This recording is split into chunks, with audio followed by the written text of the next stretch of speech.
අයිබෝවන්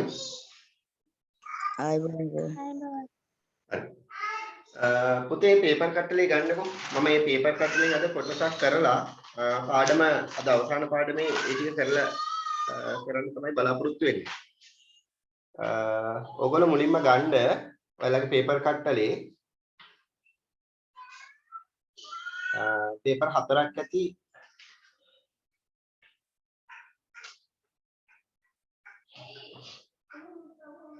මේ විදිහට ඇගයීම් පරීක්ෂණය කියලා එකක් ඇති. ඒ වගේම අවසාන වාර පරීක්ෂණයේ මධ්‍යම පළාත් 2018 පේපර් එක ඇති. මධ්‍යම පළාත් 2019 පේපර් එක ඇති. දකුණු පළාත් 2019 පේපර් එක ඇති. ඔයාලා ගාව. ඊට පස්සේ සබරගම් පළාත් පේපර් එකක් තියෙනවද? සබරගම් පළාත් 2018 තෙවන වාර පරීක්ෂණය කියලා පේපර් එකකුත් ඇති. හරි. ඔය පේපර් වලින් ඔයාලා මුලින්ම ගන්න පෙළ ගන්න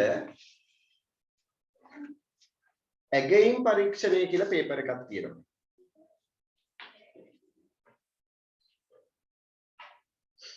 ඇගයීම් පරීක්ෂණය කියන පේපර් එක ගන්න.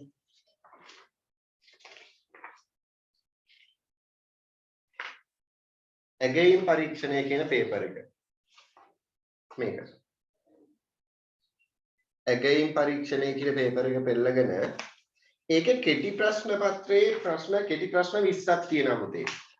අන්නේ කෙටි ප්‍රශ්න 20ට තමයි ඔයාලා මුලින්ම පිළිතුරු සපයන්න ඕනේ. පළවෙනියටම පිළිතුරු සපයන්න ඕනේ. ඒ තියෙන කෙටි ප්‍රශ්න 20ට මම ඔයාලට පැය භාගයක් දෙනවා. ඉක්මනට මේ පැය භාගය තුල ඔය කෙටි ප්‍රශ්න 20ට පිළිතුරු සපයන්න. ඉක්මනට පටන් ගන්න.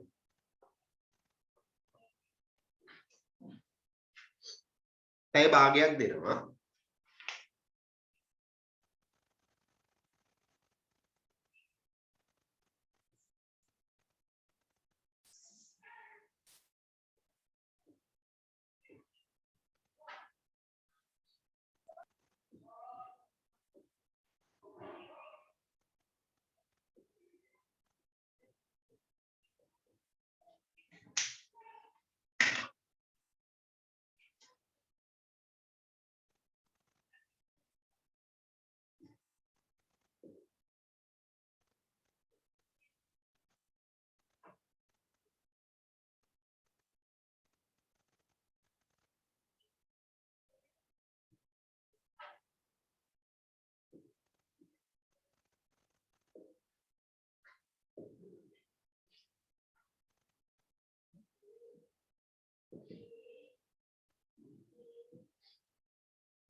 ඔව් ඒ පේපර් එකේම කරන්න.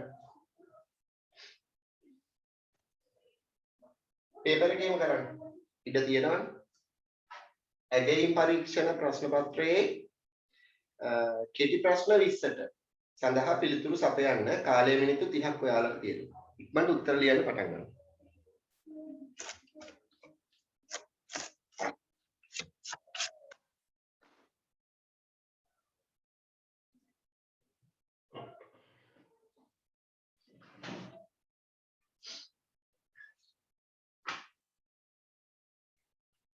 ගැටලු තියෙනවා නම් මට පොඩ්ඩක් කියන්න.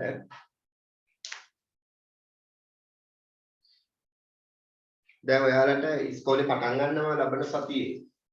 මේ සතියේ නෙවෙයි ඊළඟ සතියේ ඔයාලට ඉස්කෝලේ පටන් ගන්නවා. හරිද? ඒ ඉස්කෝලේ පටන් ගත්තට පස්සේ ඔයාලට 9 වසර අවසාන වාරයට අදාළ පාඩම් ටික තමයි මම හිතන්නේ ආවරණය කරන්න බලාපොරොත්තු වෙන්නේ මාර්තු වෙනකොට. මාර්තු වෙනකොට ඔයාලගේ 9 වසර කොටස ඉවර කරන්න තමයි දැන් ප්ලෑන් කරලා තියෙන්නේ.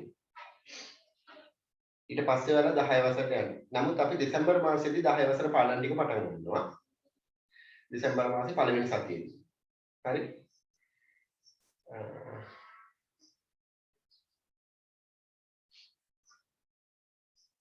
ඉක්මනට මේ පේපර් එකට උත්තර ලියන්න ඔයාලගේ ගාව තියෙන ප්‍රශ්න පත්‍ර කට්ටලේ ප්‍රශ්න පත්‍ර 4ක් තියෙනවා. මේ ප්‍රශ්න පත්‍ර කට්ටලේ ඇගයීම් පරීක්ෂණය කියලා මේ පේපර් එකක් තියෙනවා. ඒකේ කෙටි ප්‍රශ්න 20ට උත්තර ලියන්න. මම පැය භාගයක් දීලා තියෙනවා.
ඉක්මනට උත්තර ලියන්න.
තව විනාඩි 15ක් තියෙනවා.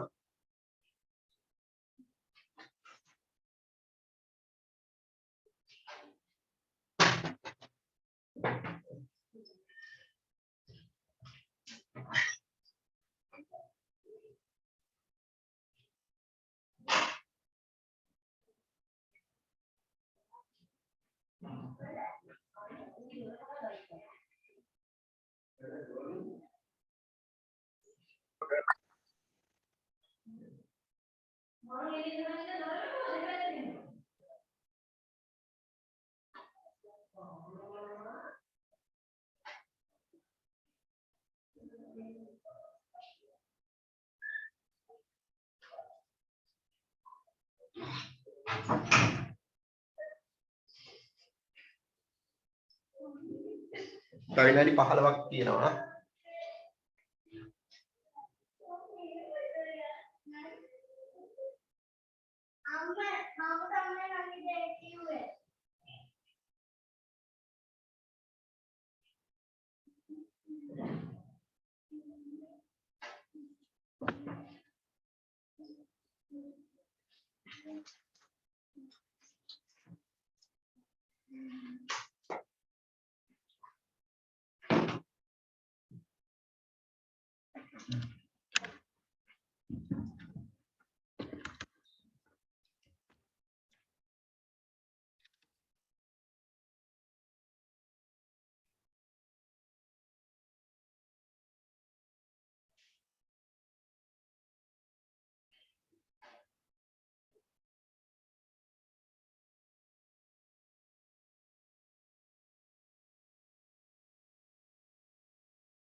තව විනාඩි 10යි.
තව විනාඩියයි.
හරි. වෙලාව නම් ඉවරයි පුතේ. දැන් අපි පටන් ගමු නේද සාකච්ඡා කරන්න.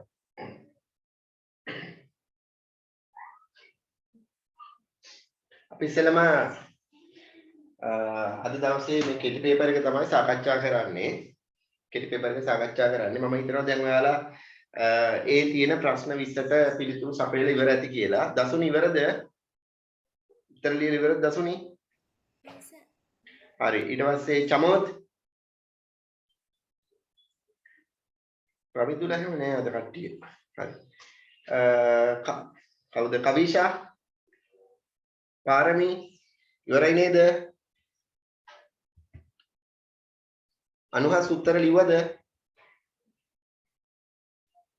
රශිනි කතා කරන්නේ නැහැ. හරි. හරි මැසේජ් එක දාන්න. හරි. අපි උත්තර සාකච්ඡා කරමු එහෙමනම්. මේ ඇගීම් පරීක්ෂණ ප්‍රශ්න පත්‍රයේ කෙටි ප්‍රශ්න 20 තමයි අපි ඉස්සෙල්ලාම සාකච්ඡා කරන්නේ. හරි. පළවෙනි එක බලන්න.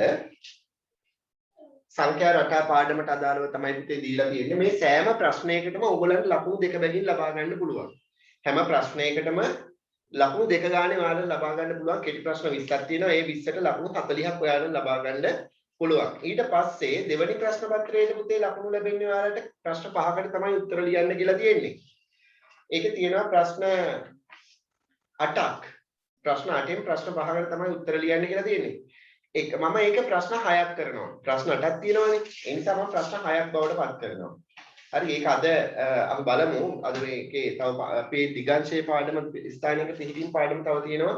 ඒකේ මූලික කොටස් ටික අපි ඉවර කරලා ඊළඟ දවසේ ඉඳන් අපිට සම්පූර්ණ පේපර් එකම සාකච්ඡා කරන්න පුළුවන්. ඔයගොල්ලෝ ලව්ව ලියවල මම සාකච්ඡා කරන්න. හරි. මේක නම් තියෙන ප්‍රශ්න 5කට මේක ප්‍රශ්නෙට ලකුණු 12 ගානේ ලකුණු 60ක් තමයි ඒකේ තියෙන්නේ. දැන් මම නම් ප්‍රශ්න 10ක් මේ ප්‍රශ්න 6ක් දෙනවා ඔයාලට. ඒක අපි ඊළඟ දවසේ බලමු. අපි ඉස්සෙල්ලා මේ කෙටි පේපර් එකට උත්තර ලියමු. පළවෙනි ප්‍රශ්නේ බලන්න.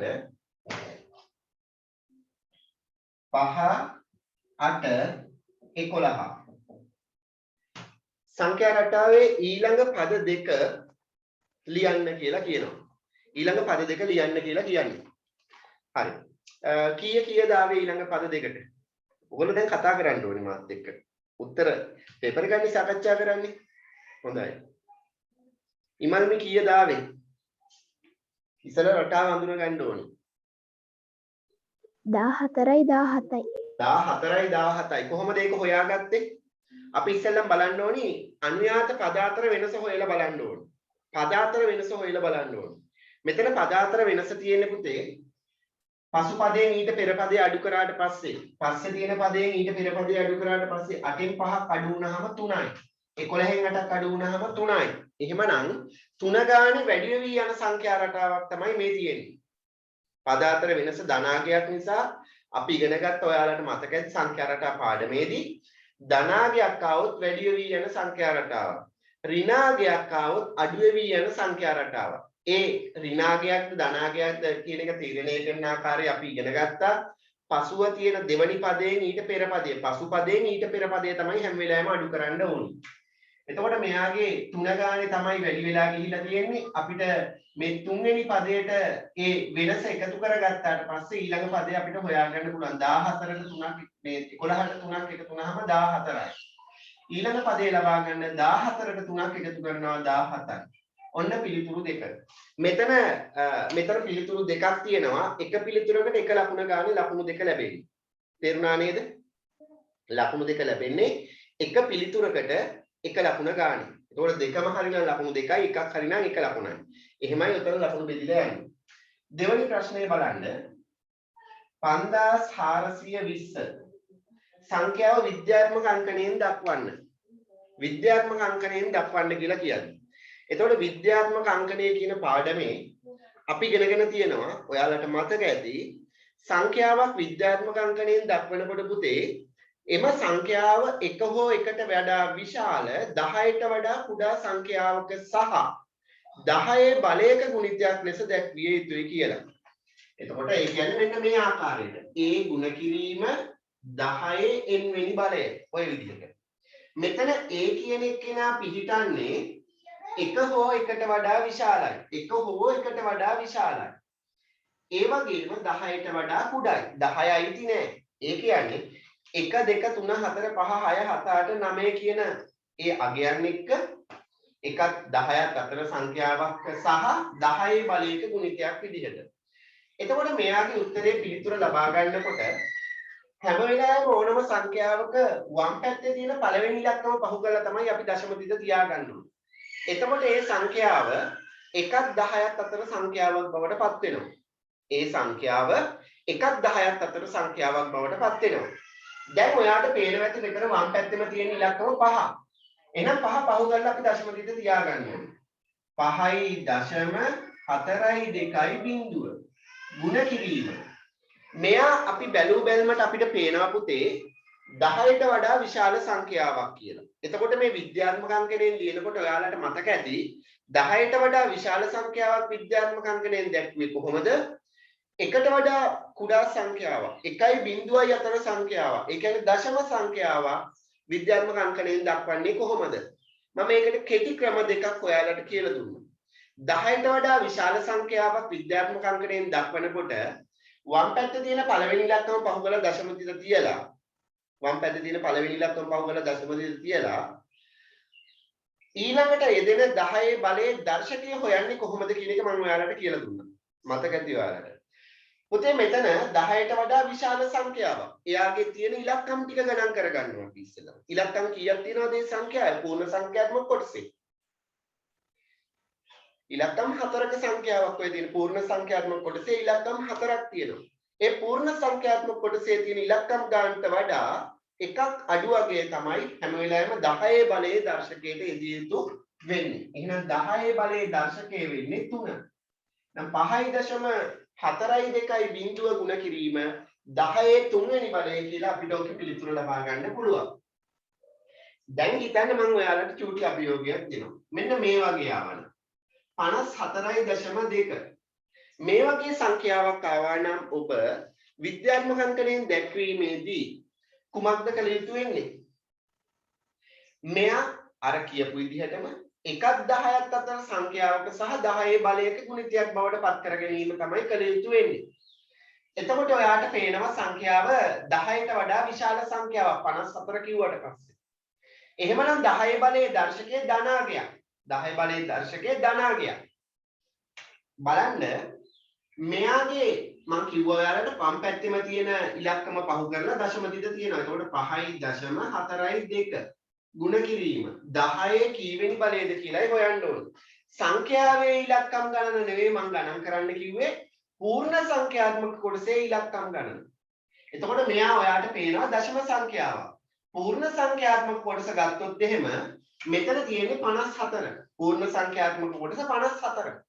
අන්නේ පූර්ණ සංඛ්‍යාත්මක කොටසේ තියෙන ඉලක්කම් ගණනට වඩා එකක් අඩු වගේ තමයි මේ 10 බලයේ දර්ශකයේ විදිහට යෙදෙන්නේ.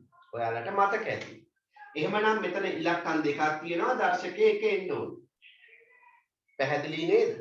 හරි. මේක මේ වගේ આવොත් 0.5 මේ වගේ එනවා.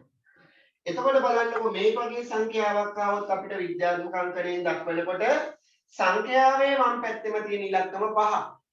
එයා පහු කරලා දශම තිත තියෙනවා. එතකොට 5.42 ගුණ කිරීම 10. දැන් මේ සංඛ්‍යා දෙකම 10ට වඩා විශාල සංඛ්‍යා නිසා 10 බලයේ දර්ශකයේ ධනාගයන් ආවා.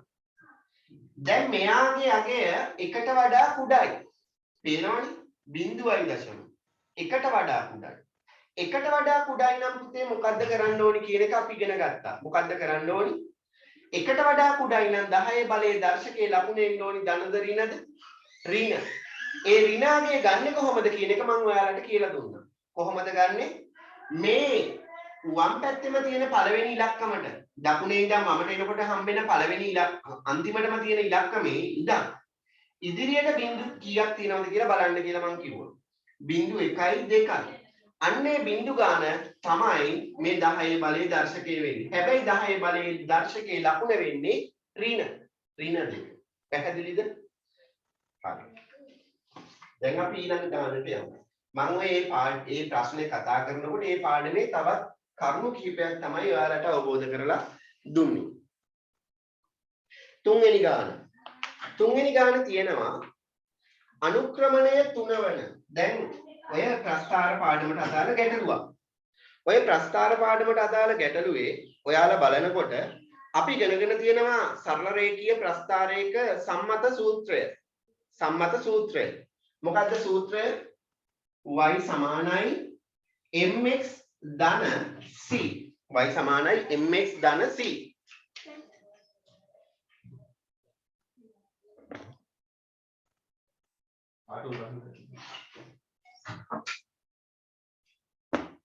mx ධන c. දැන් බලන්න පුතේ මෙතෙන්දී මේකේ m කියන්නේ අපි ඉගෙනගෙන තියෙනවා අනුක්‍රමණය. මේ m වලින් පෙන්වන්නේ අනුක්‍රමණය. එයාගෙන් තමයි ප්‍රස්ථාරයේ හැඩය රේඛාවේ හැඩය තීරණය කරන්නේ. හරි. නැගීමක්ද බැසීමක්ද කියන එක මම ඔයාලට පාඩම තුලදී කියලා දීලා තියෙනවා.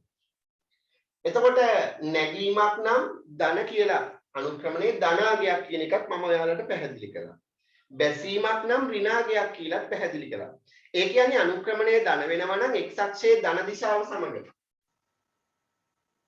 x අක්ෂයේ ධන දිශාව සමග සාධන කෝණය ධන මේ සුළු කෝණය මේ m වලගේ ධන අවස්ථාවේදී ධන වෙනකොට ඒ වගේම අනුක්‍රමණයේ ඍණ වෙනකොට ප්‍රස්ථාරයේ x අක්ෂයේ ධන දිශාව සමග මහා කෝණයක් හදන්න කියලා මම කියලා දුන්නා.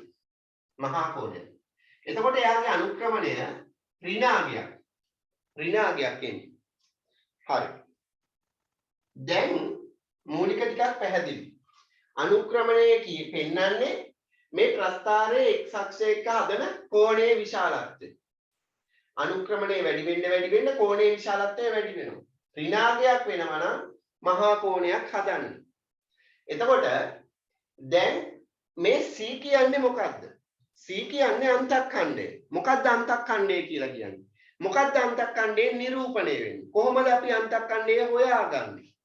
අන්තක්ඛණ්ඩයක් කියලා කියන්නේ පුතේ මේ ප්‍රස්ථාරයක් සරලරේඛීය ප්‍රස්ථාරයක් y අක්ෂයේ කැපිලා යන ස්ථානයේ අගය. y අක්ෂයේ කැපිලා යන ස්ථානයේ අගය. මෙතන ධනාගයකින් කැපිලා ගියා නම් y අක්ෂය අන්න යාගේ කැපිලා යන ස්ථානයේ y ඛණ්ඩාංකයේ අගය. y ඛණ්ඩාංකයේ අගය තමයි මේ අන්තක්ඛණ්ඩයට එන්නේ. ඍණ ස්ථානයේ ඍණ අක්ෂය මත ඍණාගයකදී කැපී ගියා නම් ඍණාගයකදී කැපී ගියා නම් එයාගේ අන්තක්ඛණ්ඩයේ ඍණාගයක් තමයි යෙදෙන්නේ. හරි. දැන් අපිට කියලා තියෙන මේකේ අනුක්‍රමණය 3 වන අනුක්‍රමණය 3යි කියනවා. ඒ කියන්නේ m වලගේ 3 ධන 3. AB සරල රේඛාවේ සමීකරණය y සමානයි mx ධන c ආකාරයට දක්වන්න. එයාගේ අන්තක්ඛණ්ඩය දන්නේ නැහැ. හැබැයි අපිට රූපය දීලා තියෙනවා. මෙන්න මේ විදිහට. මෙහෙමයි රූපය දීලා තියෙන්නේ. දැන් මේ රූපේ දිහා බැලුවට පස්සේ අපිට අනුක්‍රමණය හොයාගන්න බෑනේ. දත්ත අඩුයි. තොරතුරු අඩුයි. නමුත් එක දෙයක් හොයාගන්න පුළුවන්. මේ රේඛාව ඔයාලට පේනවා y අක්ෂයේ කැපිලා යන ස්ථානයේ අගය 4. y අක්ෂයේ කැපිලා යන ස්ථානයේ අගය 4. ඒ කියන්නේ අන්තක්ඛණ්ඩය 4යි කියලා දැන් ඔයා දන්නවා. ඒ කියන්නේ c තියෙන තැනට අනිවාර්යෙන් 4 දෙන්න ඕනි කියලා දන්නවා. දැන් ඔයාට දීලා තියෙනවා මෙයාගේ අනුක්‍රමණය 3යි කියලා. m වලගේ 3යි කියලා දීලා තියෙනවා. එහෙනම් රේඛාවේ සමීකරණය අපිට ලියන්න පුළුවන් y සමානයි 3x එකතු කිරීම 4 කියලා. ඔන්න රේඛාවේ සමීකරණය. ඊළඟට 4 වෙනි ගාන බලන්න. 4 වෙනි ගාන ත්‍රිකෝණයක් දීලා තියෙනවා. ත්‍රිකෝණයක රූප සටහනක් දීලා මේ කෝණය අභ්‍යන්තර කෝණ ටික දීලා තියෙනවා. මේ කෝණය අංශක 70යි මේ කෝණය අංශක 50යි කියලා. අපිට x මගින් දක්වා ඇති කෝණයේ අගය සොයන්න කියලා කියන්නේ. මට කියන්න පුතේ ත්‍රිකෝණයක අභ්‍යන්තර කෝණවල එකතුව කීයද එන්නේ? ත්‍රිකෝණයක අභ්‍යන්තර කෝණවල එකතුව කමිතු ඔව් අංශක කීයද? කතා කරන්න ඕනේ. 180යි. එහෙනම් x එකතු කිරීම අංශක 70 එකතු කිරීම අංශක 50 සමාන වෙනවා අංශක 180ට. අංශක 180ට. 70යි 50යි එකතු වුනහම අංශක 120යි. එහෙනම් ඒ අංශක 120 අනිත් පැත්තට යද්දී 180න් අඩු කිරීම බවට පත් වෙනවා. 180න් අංශක 20ක් අඩු වුණා නම් පිළිතුර කීයද එන්න ඕනේ අංශක 60යි. එහෙනම් x වලගේ අංශක 60යි කියලා අපිට ලැබෙනවා. ලකුණු දෙක බැගින් දාගන්න හැම ප්‍රශ්නයකටම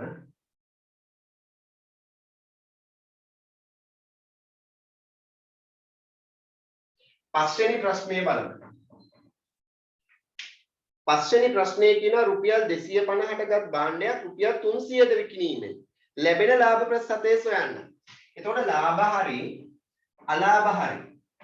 ලාභය හෝ අලාභය. අපි ලාභය කියලා ගන්න. ලාභය හොයන්න නම් අපි මොකද්ද කරන්න ඕනේ? ලාභයක් ලැබෙන්න නම් ගත් මිලට වඩා විකුණුම් මිල වැඩි විය යුතුයි. ගත් මිලට වඩා විකුණුම් මිල වැඩි විය යුතුයි. ඒ කියන්නේ විකුණුම් මිලෙන් ගත් මිල අඩු කරා නම් මම පිටියෙන් ලියන්නේ ගාමි. ගත් මිල අඩු කරා නම් අපිට ලැබෙනවා ලාභය. අපෙන් අහන්නේ ලාභ ප්‍රතිශතයක් කියන්නේ සෑම රුපියල් 100ක් සඳහාම මෙයා ලබාගෙන තියෙන ලාභ මුදල. හැම වියදම් කරන රුපියල් 100ක් සඳහාම මෙයා ලබා ගන්න ලාභ මුදල. ඒකට තමයි අපි කියන්නේ ලාභ ප්‍රතිශතය කියලා. අලාභයත් එහෙමයි. මෙයා වියදම් කරන සෑම රුපියල් 100කටම මෙයාට සිද්ධ වෙන අලාභ මුදලට තමයි කියන්නේ අලාභ ප්‍රතිශතය කියලා. අලාභ ප්‍රතිශතය කියලා. එහෙමනම් පුතේ දැන් අපිට මෙතන විකුණුම් මිල ගත් මිල දන්නවා. ලාභය හොයන්න පුළුවන්. ලාභය හොයන්න 300යි. මේක ගාන මෙහෙම ලියලා හදන්න අවශ්‍ය වෙන්නේ නැහැ. මනෝමයෙන් උනත් මේ ගාන පිළිතුර ලබා ගන්න පුළුවන්. රුපියල් කීයද ලැබිලා තියෙන්නේ? 50යි. ලාභය රුපියල් 50ක් ලැබිලා තියෙන්නේ. අපෙන් අහන්නේ ලාභ ප්‍රතිශතය. ලාභ ප්‍රතිශතය හොයන්න නම් අපි හැම වෙලාවෙම ප්‍රතිශතයක් හදන්න භාගයක් තියෙන්න ඕනි කියන එක ඉගෙන ගත්තා. ප්‍රතිශතයක් හදන්න නම් භාගයක් තියෙන්න ඕනි. ඒ භාගයේ බවට පත් වෙන්නේ ගත් මිල. ගත් මිලෙහි ලාභය භාගයක් බවට පත් කරගන්න ඕනි. ගත් මිලෙහි මෙයා මේ භාණ්ඩය මිලදී ගැනීම සඳහා වියදම් කරපු මිලට අදාළව කොච්චර ලාභයක් ලැබිලාද?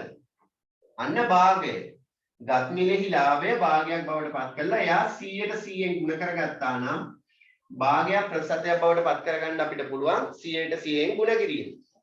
100ට 100ෙන් ගුණ කරගත්තා නම් අපිට පිළිතුර ලැබෙනවා.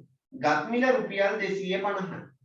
ලාභය රුපියල් 50යි. එහෙමනම් 100ට 100ෙන් ගුණ කරගත්තා නම් පිළිතුර ලැබෙනවා රුපියල් 100කට කොච්චර ලාභයක් මෙයාට ලැබිලාද කියනවාද කියන්නේ. මේ 50ට 50 එකයි 250ට 50 ඒවා කීයක් තියෙනවද? 5ක් තියෙනවා. 5ට 5 එකයි 100ට 5 ඒවා කීයක් තියෙනවද? 20ක් තියෙනවා. එහෙනම් පිළිතුර 100ට 20යි. 120ක ලාභයක් තමයි මෙයා ලැබිලා. 120යි නම් 240යි. 250ක් කියන්නේ 50කට නම් රුපියල් 10යි. 100කට 20යි නම් 50කට 10යි. එහෙනම් 250කට තමයි රුපියල් 50ක් ලැබිලා තියෙන්නේ. වැඩි හරි. පස්වෙනි ගාන. හයවෙනි ගාන බලන්න.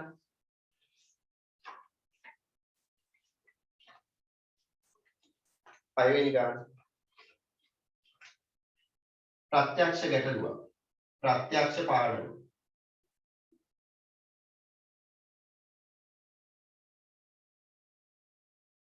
මෙහෙමයි තියෙන්නේ. A B O C D. අපිට මේක දීලා තියෙනවා. දෙයක්. මොකක්ද දීලා තියෙන්නේ?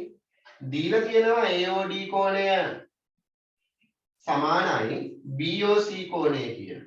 බලමු AOD කියන්නේ කවුද කියලා? AOD කෝණය මේ කෝණය. සමානයි කියනවා BOC කෝණය මේ කෝණය. මේ කෝණ දෙක සමානයි කියලා තමයි අපිට කියන්නේ. ඒ කෝණ දෙක සමානයි කියලා අපිට කියන්නේ. ඒ කෝණ දෙක සමාන වෙනවා නම් අපිට පෙන්වන්න කියනවා AOB කෝණය. AOB කෝණය. මම යා කළු පෑලින් අඳුරු කරන්නම්. AOB කෝණය මේ සමානයි DOC කෝණය කියලා. මෙයාට. බලන්න දැන් මේ පෙන්වන්න තියෙන කෝණයට අදාළව කෝණ දෙකට අදාළව පොදු කෝණයක් තියෙනවා. කවුද? BOD. BOD. AOD කෝණයට BOD කෝණය BOD කියන කෝණය එකතු කරා නම් AOB කියන කෝණය අපිට ලබා ගන්න පුළුවන්. සමාන රාශි වලට එකම රාශිය එකතු කිරීමෙන් ලැබෙන රාශි. ඔය තියෙන්නේ. එhmenan දැන් මම මේක සාධනයට යනකොට මම කිව්වා දීලා තියෙන එකෙන් තමයි පෙන්වන්න තියෙන එක ගන්න ඕනේ. දීලා තියෙන්නේ මොකද්ද? මෙන්න මේ සමානය උන් දෙන්න. කවුද? AOD කෝණය සමානයි BOC කියලා තමයි දීලා තියෙන්නේ. ඒක දීලා තියෙනවා. දී ඇති දෙයින් තමයි ලබාගත යුතු වෙන්නේ. දී ඇති. දැන් AOD කෝණය කොච්චරක් ලොකු කරන්න ඕනේද AOB කෝණය ලබා ගන්න? DOB කෝණය එකතු කරගත්තා නම් වැඩේ හරි. එහෙනම් AOD කෝණයට මම එකතු කරනවා DOB කෝණය. BOD කියලා කිව්වත් හරි ඈ. මේ අතුරු මාරු කරාට ගැටලුවක් නැහැ. BOD කියලා කිව්වත් හරි. BOC කෝණයටත් මම එකතු කරනවා DOB කෝණය. දැන් බලන්න AOD කෝණයට DOB කෝණය එකතු වුණාම අපිට ලැබෙනවා එම නිසා AOB කෝණය ලැබෙනවා. සමානයි BOC කෝණයට DOB කෝණය එකතු කරාම අපිට ලැබෙනවා මේ පෙන්වන්න තියෙන DOC කෝණය. මේකට හේතුව ඔන්න දැන් අපි ලබාගෙන ඉවරයි. හේතුව වෙන්නේ ප්‍රත්‍යක්ෂ අණුව මොකද්ද? අපිට ලියන්න පුළුවන් ප්‍රත්‍යක්ෂ අණුව කියලා. ප්‍රත්‍යක්ෂ අණුව. මොකද්ද ප්‍රත්‍යක්ෂය? එකම රාශිය වලට සමාන රාශිය එකතු කිරීමෙන් ලැබෙන රාශිද සමාන වේ. ප්‍රත්‍යක්ෂ පහක් ගැන අපි ඉගෙනගෙන තියෙනවා. සමාන රාශිය වලට සමාන රාශි සමාන වේ. එකම රාශියට සමාන රාශි එකතු කිරීමෙන් ලැබෙන රාශි සමාන වේ. එකම රාශියෙන් සමාන රාශි අඩු කිරීමෙන් ලැබෙන රාශිද සමාන වේ. අපි ඉගෙන ගත්තා. එකම රාශිය නැත්නම් සමාන රාශිය එකම රාශියෙන් ගුණ කිරීමෙන් ලැබෙන රාශිද සමාන වේ. සමාන රාශිය එකම නිශ්චිත රාශියකින් බෙදීමෙන් ලැබෙන රාශිද සමාන වේ. ඔන්නේ ප්‍රත්‍යක්ෂ පහ තමයි ඉගෙන ගත්තේ. බලන්න 7 වෙනි ගාන. 7 වෙනි ගානේ තියෙනවා සාධක පාඩමට අදාළ ගැටලුවක්. x වාරයක් a ධන 2. x වාරයක් a ධන 2. අඩු කිරීම 3 වාරයක් a ධන 2. සාධක වෙන් කර ලියන්න කියලා අපිට ඔය කියන්නේ. සාධක වෙන් කරන්න වරහන් ඉවත් කරන්න නෙවෙයි කියන්නේ සාධක වෙන් කරලා ලියන්න කියලා. එතකොට සාධක වෙන් කරනකොට ඔයා හඳුන ගන්න ඕනි පුතේ මෙතන මේ ප්‍රකාශනයේ පද කීයක් තියෙනවද කියන එක. ඔයාලට පේනවා ඇති මෙතන අඩු කිරීම ලකුණ තියෙනවා. එහෙමනම් අපිට මෙතන නිගමනය කරන්න පුළුවන් තීරණය කරන්න පුළුවන් මෙතන පද දෙකක් තියෙනවා. මොනවද පද දෙක? x වාරයක් a ධන දෙක කියන්නේ එක පදයක්. 3 වාරයක් a ධන දෙක කියන්නේ අනිත් පදයක්. එතකොට මේ පද දෙකේම පොදු සාධකයක් ඔබ දැකිය යුතු වෙනවා. මොකද්ද පොදු සාධකය? දෙන්නටම පොදු එක්කෙනෙක් මෙතන යාට පේන්නේ ඉන වරහන් තුල ප්‍රකාශනය. මොකද්ද? a ධන දෙක. a ධන දෙක කියන ප්‍රකාශනය පොදුයි. මේ පද දෙකටම පොදුයි a ධන දෙක කියන ප්‍රකාශනය. එහෙමනම් ඔන්න ඔය කියන a ධන දෙක කියන ප්‍රකාශනය පොදු සාධකයක් විදිහට අපිට පිටතට ගන්න පුළුවන්. පොදු සාධකයක් විදිහට අපිට පිටතට ගන්න පුළුවන්. එතකොට මම ගන්නවා a ධන දෙක ප්‍රකාශනය. බලන්න පළවෙනි පදයේ මෙතන පද දෙකක් තියෙන නිසා වරහණක් තුල තමයි අපිට ලියන්න වෙන්නේ. වරහණක් තුල ලියන්න වෙන්නේ පද දෙකක් තියෙන නිසා ප්‍රකාශනය. පද දෙකක් හෝ ඊට වැඩියෙන් තියෙන නිසා.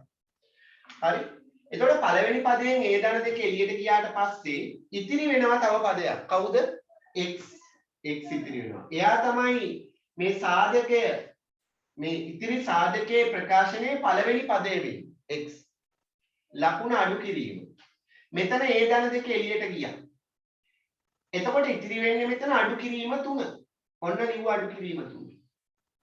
දැන් ඔයාලට පේන්න ඕනේ a ධන දෙක එක සාධකයක් වෙනකොට ඉතිරි සාධකය වන්නේ x අඩු කිරීම 3 කියන එක. ඔන්න අපි සාධකවලට වෙන් කරගත්තා. ප්‍රකාශනය සාධකවලට වෙන් කරගත්තා. මේක මේ විදිහට තිබුණා. x වර්ගයේ ධන ax ධන අපි එතන ඍණ දාමු. ඍණ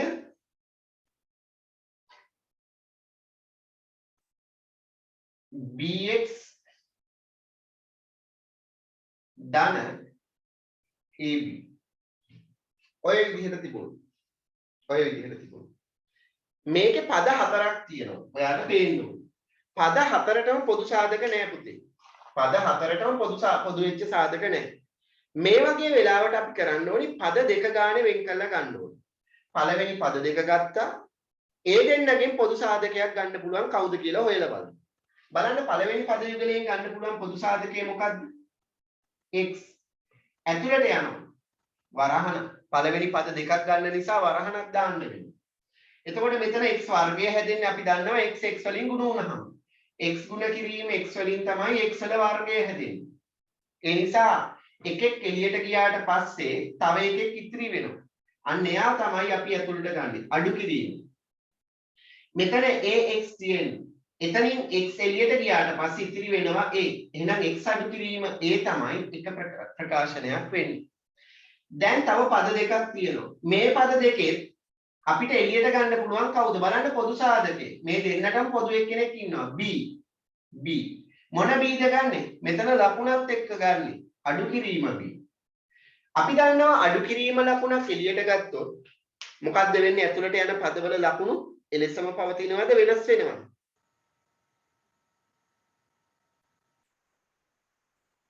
කවිෂා එලෙසම පවතිනවද වෙනස් වෙනවද?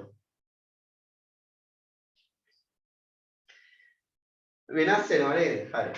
එතකොට මෙතන මේ අඩු කිරීම ලකුණ තියෙනවා b එළියට ආවට පස්සේ ඇතුළට යන පදේ ලකුණ ධන. මෙතන ඍණ තියෙන නිසා ධන x. මෙතන ධන තියෙන නිසා මෙතෙන්ට එන පදේ ලකුණ ඍණ. a b තියෙන්නේ. b එළියට ගියාම ඉතිරි වෙන්නේ a. x අඩු කිරීමේ. දැන් ඔයාලට පද හතරක් තිබිච්ච වීජීය ප්‍රකාශනයේ පද දෙකක් බවට පත් කරගත්තා. මෙතන අඩු කිරීම ලකුණ තියෙන නිසා පද දෙකක් බවට දැන් ඔයාලට පැහැදිලිව පේනවා. ඔය පද දෙකේ පොදු සාධකයක් ඔයාලට පේනවාද? x අඩු කිරීමේ කියන එක පොදු සාධකයක් විදිහට ගන්න පුළුවන් එළියට.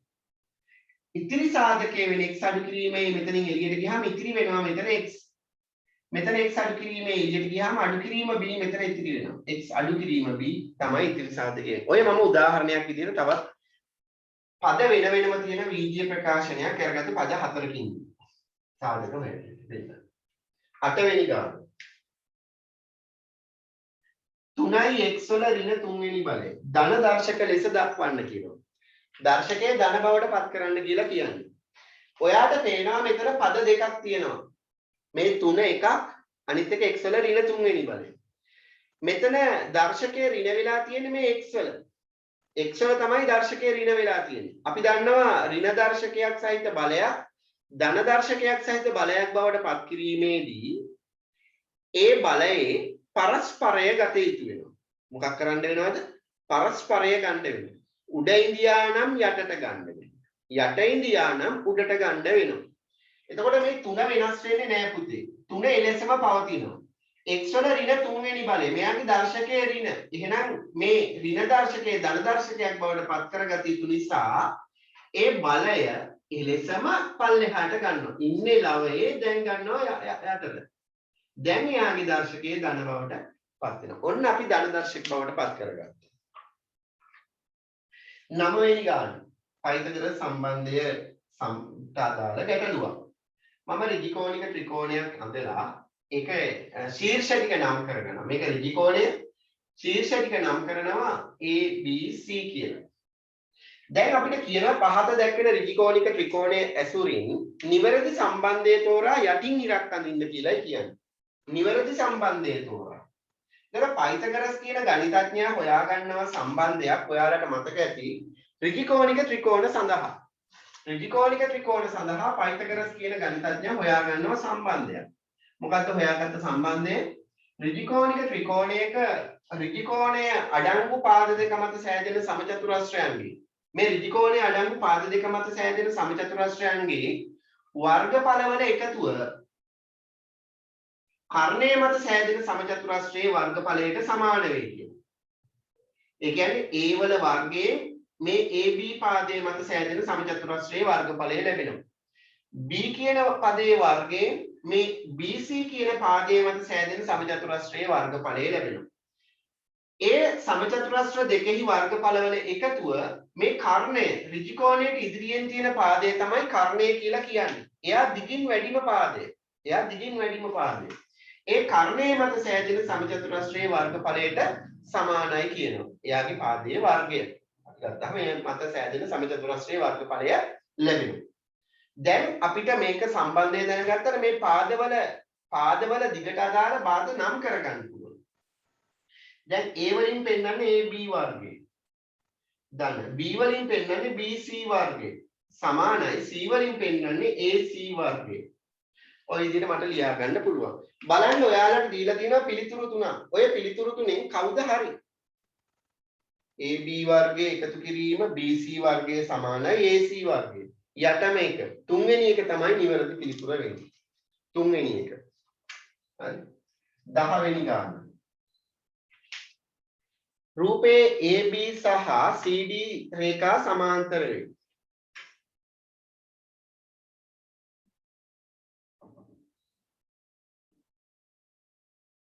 CD AB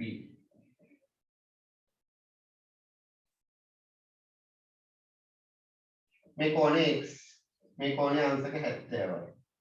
මේ කෝණය අංශක 60යි. මෙයා L මෙයා M මෙයා K. හරි. අපිට කියන්නේ KLM කෝණය KLM අංශක 60යිද LKM අංශක 70ද නම් DKM කෝණයේ විශාලත්වය අපිට හොයන්න කියලා කියන්නේ. මේ කෝණයේ විශාලත්වය තමයි අපිට හොයන්න කියලා කියන්නේ. අපි ඉගෙනගෙන තියෙන ඔයාලට මතක ඇති සමාන්තර රේඛා ආශ්‍රිත කෝණ සමාන්තර සරල රේඛා ආශ්‍රිත කෝණ පාඩමේදී සමාන්තර රේඛා දෙකක් තීරයක් රේඛාවකින් ඡේදනය වූ විට සෑදෙන ඒකාන්තර කෝණ සමානයි. මේ කෝණ සමානයි.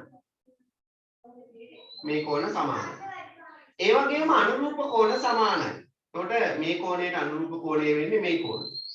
මේ කෝණයට අනුරූප කෝණය වෙන්නේ මෙයා. මේ කෝණයට අනුරූප කෝණය වෙන්නේ මේ කෝණ. මේ කෝණයට අනුරූප කෝණය වෙන්නේ මේ කෝණ. මේ ප්‍රතිමුඛ කෝණත් විශාලත්වයෙන් සමානයි. එතකොට ඒ වගේම මිත්‍ර කෝණවල එකතුව අංශක 180යි කියන එක අපි ඉගෙන ගත්තා. මේ කෝණය සහ මේ කෝණය එකතුව 180යි. මේ කෝණය සහ මේ කෝණය එකතුව 180යි. හරි. දැන් අපේ සම්බන්ධයට අපි යමු.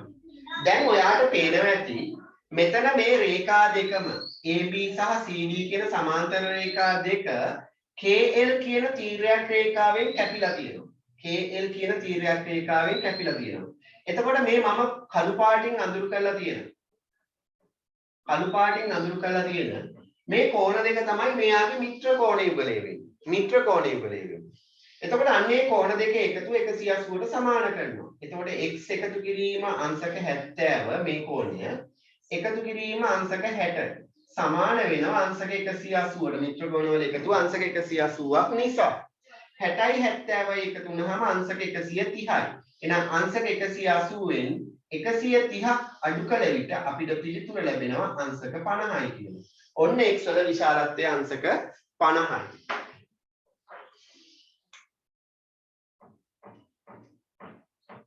එකොළොස්වෙනි ගාන ගන්න භාග ගාන 16න් 9 බෙදීම 4න් 3 අල්ලා යන්න 6න් 5. දැන් ඔයාලට භාග සුළු කිරීමේ අනුපිළිවෙල මතක් වෙන්න ඕනේ. මොකක්ද අනුපිළිවෙල? 1 බෙගුදරි. මතක් වෙන්න ඕනේ ඒක. 1 බෙගුදරි. පළවෙනියට වරහන් මෙතන නැහැ. ඊට පස්සේ අල්ලා යන්න. අල්නයන්ෙන් කියවෙන්නේ ಗುಣ කිරීම. අන්නේ කොටස තමයි මුලින්ම සුළු කරගන්න වෙන්නේ. මේ 3ට 3 ඒව 1යි 6ට 3 ඒව 2යි. තව දුරටත් සුළු වෙන්නේ නැහැ. දැන් ඒ භාග දෙක ඉතිරි වෙච්ච දෙන්න සුළු කරගමු. 16න් 9 බෙදීම. දැන් මේ දෙන්න ಗುಣ කරගමු. 4 වරක් 2 8යි. 5 වරක් 1 5යි. දැන් ඊට පස්සේ තමයි බෙදීම. බෙදීමක් තියනවා නම් අපි ඉගෙනගෙන තියෙනවා එයා ಗುಣ කිරීමක් බවට පත් කරගන්න පුළුවන්. ಗುಣ කිරීමක් බවට පත් වෙනකොට මොකද වෙන්නේ? බෙදීමට දකුණු පැත්තෙන් තියෙන භාගයේ පරස්පරය උඩ යට මාරුවෙන් ಗುಣ කරගත යුතු වෙනවා. උඩ යට මාරු. එතකොට මේ 8ට 8 ඒව 1යි 16ට 8 ඒව 2යි. දැන් සුළු කරමු. 5 වරක් 2 10යි 9 වරක් 1 9යි. අවසාන පිළිතුර 10න් 9යි. අවසාන පිළිතුර වෙන්නේ 10න් 9යි. 12 වෙනි ගාන බලන්න. 12 වෙනි ගානේ තියෙනවා මෙන්න මේ වගේ රූප සටහන.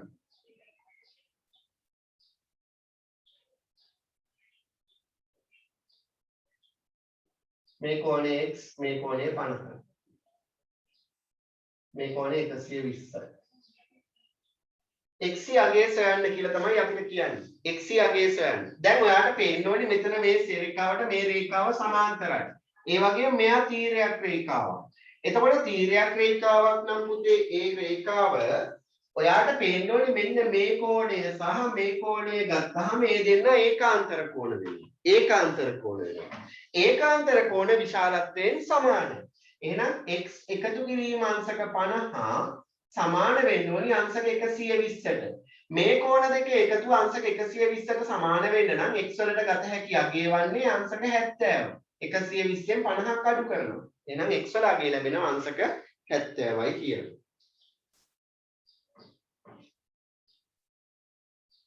දහතුන්වෙනි ගාන බලන්න.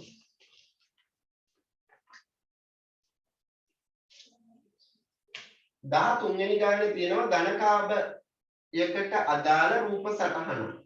දිග පළල උස දීලා තියෙනවා. මේක පරිමාව සහ ධාරිතාව පාඩමට අදාළ ගැටලුවක්. එතකොට පරිමාව ඒකක සහ ධාරිතාව ඒකක අතර සම්බන්ධයක් ඉගෙනගෙන තියෙනවා. ඝන සෙන්ටිමීටර එකක් කියන්නේ මිලිමීටර එකක් කියන්නේ. ඝන සෙන්ටිමීටර එකක් කියන්නේ මිලිලීටර එකක්. ඝන සෙන්ටිමීටර එකක් කියන්නේ මිලිමීටර එකක්. ලීටර එකක් කියන්නේ ඝන සෙන්ටිමීටර 1000ක්. ඝන මීටර එකක් කියන්නේ ලීටර 1000ක් කියන එකත් අපි ඉගෙන ගමු. ඔන්නේ සම්බන්ධතා තුන අපිට මේ වගේ ගැටලුවක් විසඳනකොට වැදගත් වෙනවා. දැන් මේක දීලා තියෙනවා මේක 20යි සෙන්ටිමීටර දිග. පළල 10යි සෙන්ටිමීටර. උස 5යි සෙන්ටිමීටර. පහත දක්වන ඝනකාභයටි භාජනයේ පරිමාව ලීටර වලින් සොයන්න. එතකොට මෙයාගේ පරිමාව හොයාගන්න වෙනවා ඉස්සෙල්ලා. පරිමාව ලබා ගන්න නම් අපිට ඝනකාභයටි රූපයක ඝනකාභයටි භාජනයක රූපයක නේ භාජනයක දිග පළල උස ගුණ කරගත යුතු වෙනවා. 20 ගුණ කිරීම 10 ගුණ කිරීම 5. 20 10ෙන් ගුණ වුණාම 200යි. 200 5ෙන් ගුණ වුණාම කීයද? 205 1000යි. ඝන සෙන්ටිමීටර 1000යි. ඝන සෙන්ටිමීටර 1000යි කියන්නේ මිලිලීටර සමාන වෙනවා ඝන සෙන්ටිමීටර වලට. මිලිලීටර 1000. මිලිලීටර 1000ක් කියන්නේ ලීටර එකක්. එහෙනම් මෙයාගේ පරිමාව ලීටර බවට පත් කරගත්තොත් ධාරිතාව ලීටර බවට පත් කරගත්තොත් ලීටර 1යි. 14 වෙනි ගාන. පහත දී ඇති ද්විපද ප්‍රකාශන දෙකේ ගුණිතය ප්‍රසාරණය කර සුළු කරන්න. x ධන 4 වාරයක් x ධන 5. අපි දන්නවා ද්විපද ප්‍රකාශන දෙකක ගුණිතය ලබා ගන්නකොට පුතේ එක ප්‍රකාශනයක තියෙන පද සියල්ලෙන්ම අනෙක් ප්‍රකාශනයේ ගුණ කරගත යුතු වෙනවා. එක ප්‍රකාශනයක තියෙන පද සියල්ලෙන්ම අනෙක් ප්‍රකාශනයේ ගුණ කරගත යුතු වෙනවා. අපි ගුණ කරලා බලමු. මේ ප්‍රකාශනයේ තියෙන පද සියල්ලෙන්ම අනිත් ප්‍රකාශනය x වලින් ගුණ වෙනවා x ධන 5. ඒ වගේම මෙතන ධන 4න් ගුණ වෙනවා x ධන 5. එතකොට අපි දන්නවා ප්‍රකාශනයක් පදයකින් ගුණ කරනකොට මේ එළියේ තියෙන පදයෙන් වරහන තුල තියෙන සියලුම පද ටික ගුණ කරගත යුතු වෙනවා.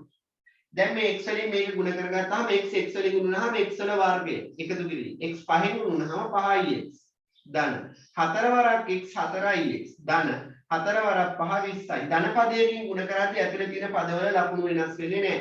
දැන් ඔයාට පේන්න ඕනි මෙතන තියෙනවා සජාතීය පද 5ix සහ 4ix. ඒ සජාතීය පද එකිනෙකට සුළු කරගන්න පුළුවන්. මෙයා නියත පදේ එයා එලෙසම එනවා. දැන් මේ දෙන්නගේ ලකුණු සමානයි. ලකුණු සමානයි නම් අපි කරන්නේ එකතු කරලා ඒ ලකුණම දානවා. 5ix වලට 4ix එකතු වුණාම 9ix. එයාගේ ලකුණ ධන. එහෙනම් පිළිතුර අපිට ලැබෙනවා ත්‍රිපද වර්ගජ ප්‍රකාශනයක් x වර්ගයේ ධන 9ix එකතු කිරීම 20. 15 වෙනි ගාන. ඒකාකාර වේගයෙන් ගමන් කරන මෝටර රථයක් මිනිත්තු 12කදී කිලෝමීටර් 15ක් ගමන් කරයි. මිනිත්තු 12කදී කිලෝමීටර් 15ක් ගමන් කරනවා. එම ඒකාකාර වේගයේම මෝටර රථය මිනිත්තු 20කදී ගමන් කරන දුර සොයන්න කියලා කියනවා. මිනිත්තු 12කදී ගමන් කරන දුර දීලා තියෙනවා. ඔය සමානුපාත සම්බන්ධ ගැටලුවක්. අනුපාත පාඩමේ සමානුපාත අනුලෝම සමානුපාත සම්බන්ධ ගැටලුවක්. එතකොට මේකේ කාලය ඒකාකාර වේගයෙන් ගමන් කරන්නේ.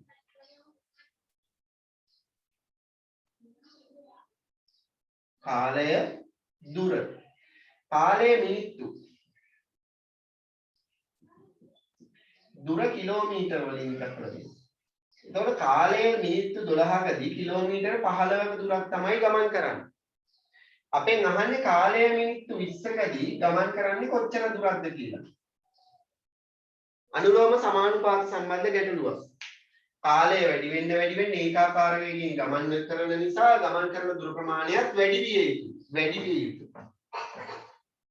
දැන් බලන්න මෙතෙන්දී අපි ඉගෙන ගත්ත හරස් ගුණිතය. ඊතල ගුණිතය කියලාත් ඕකට කියනවා.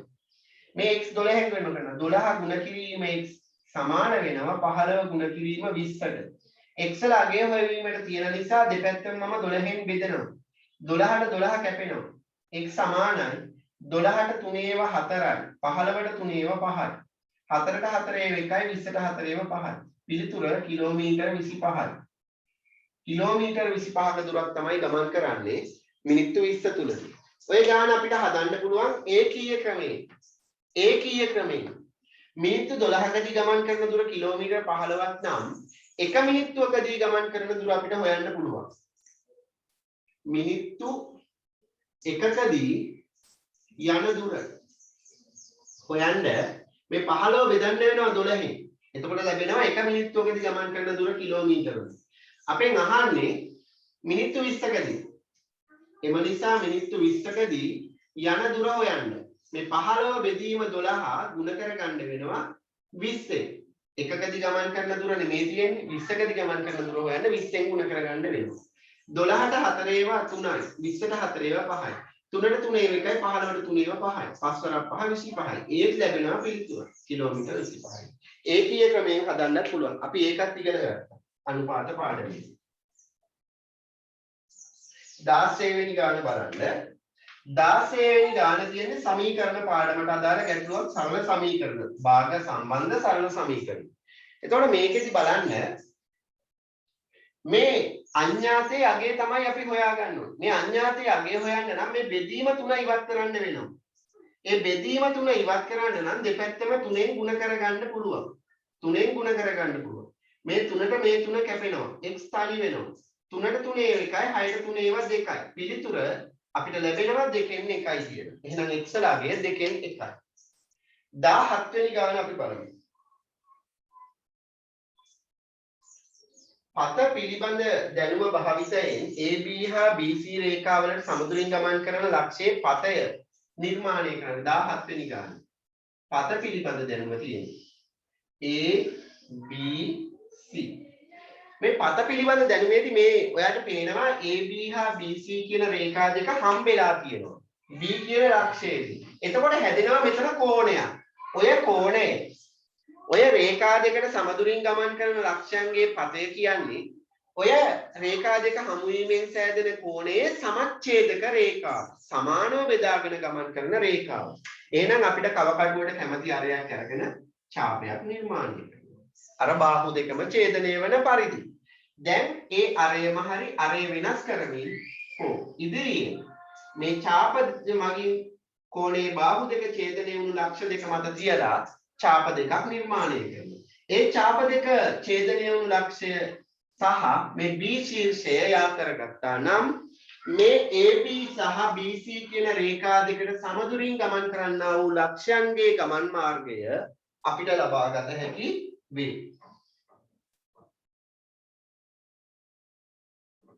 18 වෙනි ගාන. ද්විමය සංඛ්‍යා පාඩමේ ගැටලුව. 1.1.1.1 මේක දෙකේ පාදයේ සංඛ්‍යාව.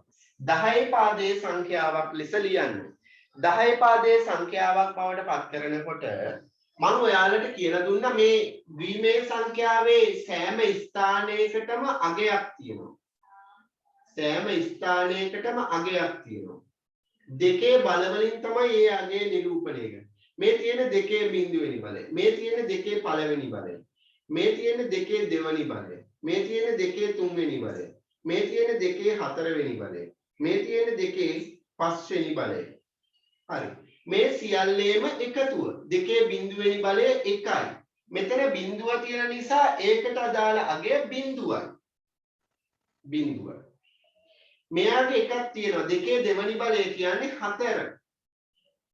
දෙකේ තුන්වෙනි බලයට අදාළ අගය බිඳුව.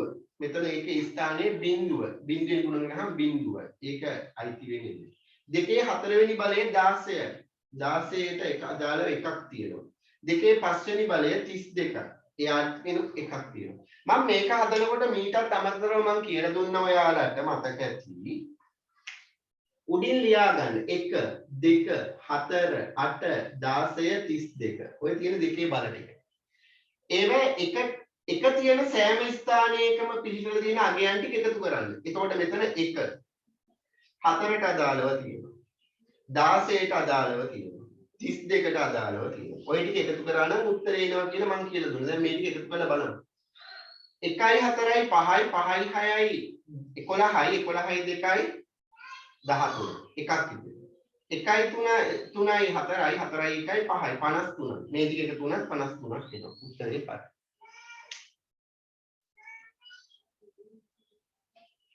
19 වෙනි ගාන.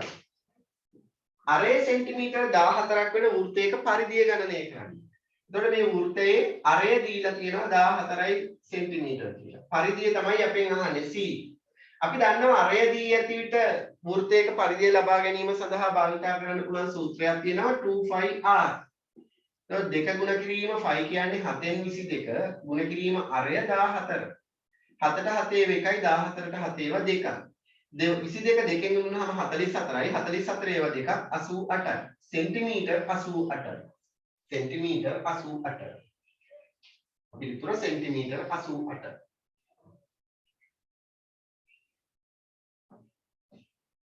20 වෙනි ගැටලුව v සමානයි u ධන at ඒ සූත්‍රයේ ඒ සඳහා ප්‍රකාශනයක් ලියන්න. ඒ සඳහා ගැලපෙන ප්‍රකාශනයක් ලියන්න. ඒ කියන්නේ ඒ උක්ත කරගන්න කියලායි ඔය කියන්නේ අපිට. ඒ තනි කරගන්න. ඒ තනි කරගන්නකොට ඒත් එක්ක සම්බන්ධ වෙලා ඉන්න අනිත් කට්ටිය අනිත් පැත්තට පන්නන්න වෙනවා. එතකොට ඒත් එක්ක සම්බන්ධ වෙලා තියෙනවා මෙතන එකතු කිරීමකින් u, ගුණ කිරීමකින් t. පළවෙනියට මැප් කරන්න ඕනි එකතු කිරීමෙන් සම්බන්ධ වෙලා ඉන්න. එහෙනම් u අනිත් පැත්තට ගත්තාම v අඩු කිරීම u සමාන වෙනවා at. මෙතන ගුණිතයකින් t සම්බන්ධ වෙලා ඉන්නේ එයා ඉවත් කරන්න නම් දෙපැත්තම t වලින් බෙදන්න පුළුවන්. එහෙනම් a වල අගය ලැබෙනවා v අඩු කිරීම u බෙදීම t කියලා. ඔන්න අපිට ලැබෙනවා a තනි කරලා a වල a අදාළ ප්‍රකාශනයක් විදිහට ඒ සඳහා ප්‍රකාශනයක් විදිහට ලියලා තියෙනවා. සූත්‍රයේ ඒ උක්ත කරලා තියෙනවා. හරි. ඔය සෑම පිළිතුරකටම ලකුණු දෙක බැගින් තමයි ඔයාලට ලැබෙන්නේ.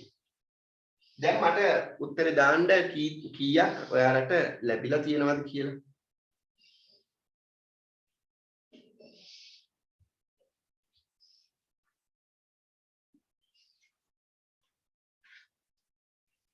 දහතුන්වෙනි ප්‍රශ්නේ උත්තරේ ලීටර් 1යි.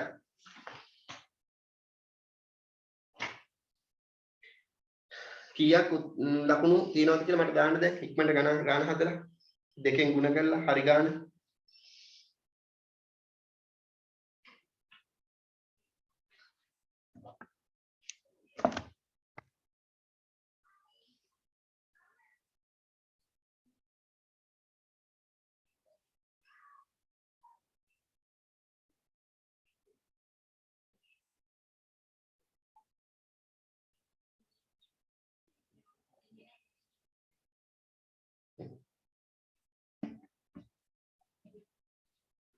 කෙනෙක් දාලා තියෙනවා. තව ටිකක් මහන්සි වෙන්න ඕනි. දැන් ඊළඟට තියෙන පේපර් වලදී ඔයිට වඩා ලකුණු ගන්න ඕනි. 26යි 34යි දිලුගේ. හොඳයි. තව ටිකක් මහන්සි වෙන්න 40ටම යන්න. බසුනේ හොඳයි. තව 32යි. තව ටිකක් මහන්සි වෙන්න 36යි. 40ක්ම ගන්න. 34යි 99. හොඳයි. තව ටිකක් මහන්සි වෙන්න 32යි. තව ටිකක් මහන්සි වෙන්න 40න් 40ම ගන්න. 35න් ඉහළට යන්නකො. 35න් ඉහළට 38ක් වගේ වෙන්න. හරි මහන්සි වෙන්න. තව ලකුණු 4යි. හොඳයි. හොඳයි. 34යි. කවිදු කීයක් තිබුණාද හංසන? ආසරි හොඳයි 34යි.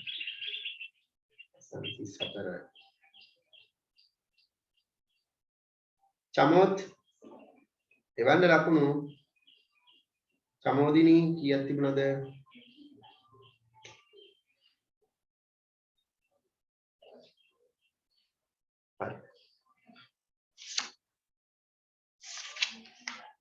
හරි මහන්සි වෙන්න ඕන තම මේ චමෝත් 35න් ඉහළටවත් යන්න ඕනි. තව ලකුණු 3යිනේ. තව මහන්සි වෙන්න පුළුවන් මෙයාට. චමෝදිනී තව මහන්සි වෙන්න ඕනි පුතේ. තව ටිකක් මහන්සි වෙන්න. නදිත්‍යා කීයක් තිබුණාද?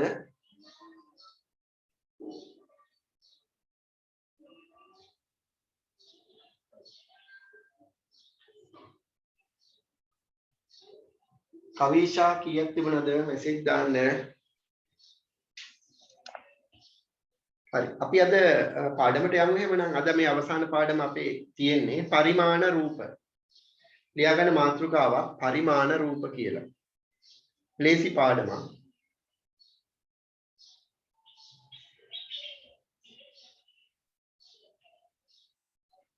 පරිමාණ රූප.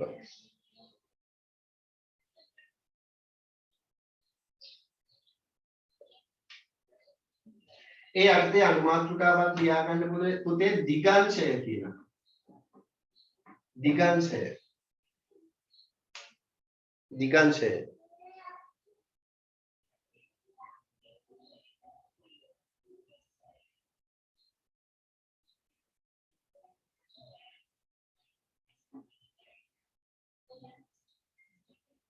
දිගංශය.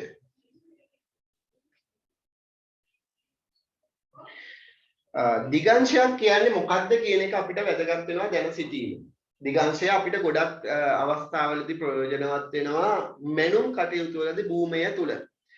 බීමක් මනිනකොට බීමක සිටියමක් කියවා ගන්නකොට අපිට දිගංශය කියන එක වැදගත් වෙනවා.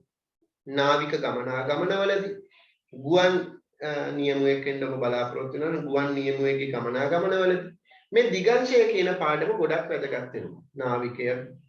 නාවික ගමනාගමනවලදී. හරි. එතකොට මේ දිගංශයෙන් කියවෙන්නේ පුතේ දිශාවක් සහ තිරස්තලයේ පිහිටීමක් දිශාවක් ඇසුරෙන් දැක්වීම. දිශාවක් ඇසුරෙන් දැක්වීම. දිශාවක් සහ කෝණයක් ඇසුරෙන්. දිශාවක් දැක්වීම මේ කෝණයක් ඇසුරෙන්. හරි. එතකොට මේ කිසියම් තිරස්තලයක ස්ථානයක පිහිටීම දිශාවක් ඇසුරෙන් දැක්වීම තමයි දිගංශය කියලා අපි කියන්නේ. ඒක මිනුමක් දැක්වීමේ මිනුමකට තමයි අපි කියන්නේ දිගංශය කියලා. මම ඔයගලන්ට මෙන්න මේ වගේ මේ බලන්න A කියලා ස්ථානයක් තියෙනවා.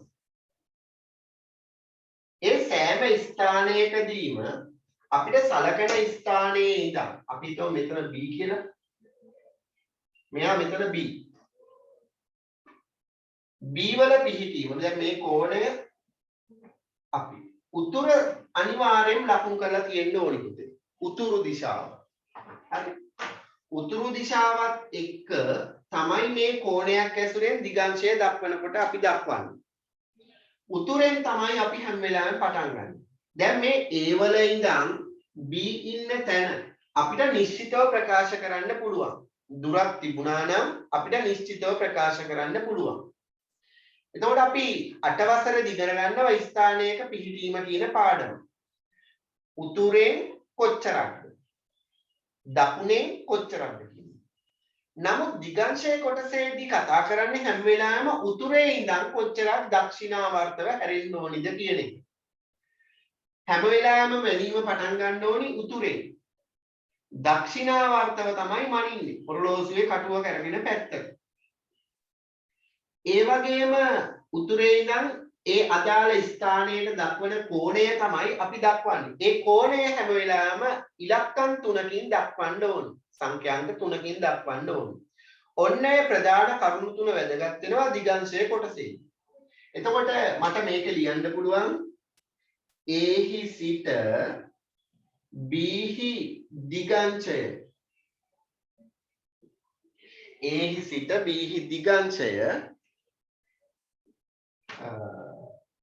උතුරෙන් ආරම්භ වෙනවා අංශක 50ක් ගියාට පස්සේ. අංශක 50 වේ කියලා ලියන්න බෑ. මෙතන සම්පූර්ණ නෑ පිළිතුර.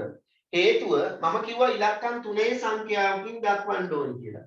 එහෙනම් ඉලක්කම් 3 සංඛ්‍යාවක් බවට පත් කරනකොට මෙයාගේ මේ 50ට ඉදිරියෙන් බිංදුවක් දාගන්න වෙනවා. දැන් ඉලක්කම් 3ක් තියෙනවා. ඔය විදිහට. දැන් අපෙන් ඇහුවනම් B වල ඉඳන් A හි දිගංශය කීයද කියන එක මට B සිට නම් පටන් ගන්න B වල තමයි උතුර ලකුණු කරගන්න ඕනේ. B වල තමයි උතුර ලකුණු කරගන්න ඕනේ. B වල. ඒ වගේම මම පල්ලෙහාට කඩ ඉරක් දාගන්නවා. හේතුව මට වැදගත් වෙනවා හැම වෙලාවෙම උතුර කොතනින් ගත්තත් සමාන්තරයි උතුර. උතුර වෙනස් වෙන්නේ නැහැ. මෙතනදී තියෙන පැත්තටමයි මෙතෙන්දී තියෙන්නේ උතුර. එහෙනම් මේ රේඛා දෙක එකිනෙකට සමාන්තරයි. මේක තීර්යක් රේඛාවක් වෙනවා. තීර්යක් රේඛාවක් වෙනවා. එහෙනම් B සිට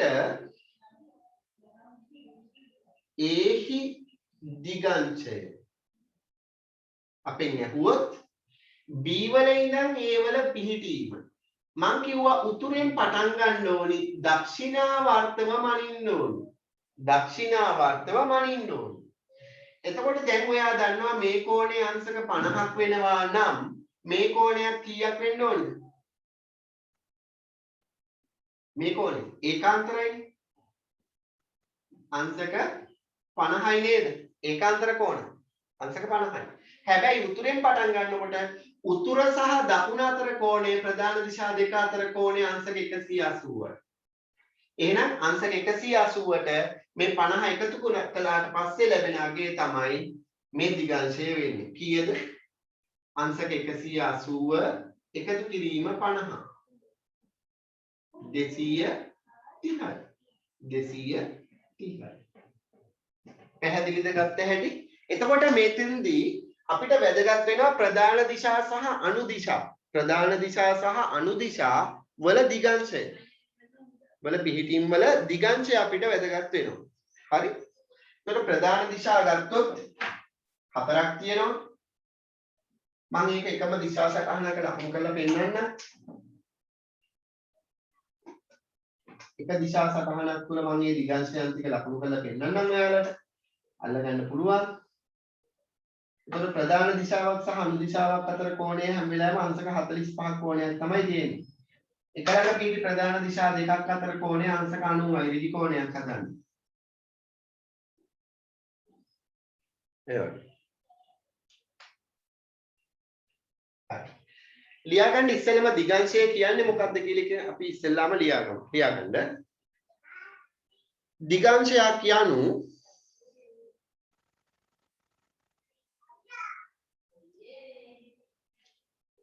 දිගංශයක් කියනු තිරස් තලයක පිහිටීමක්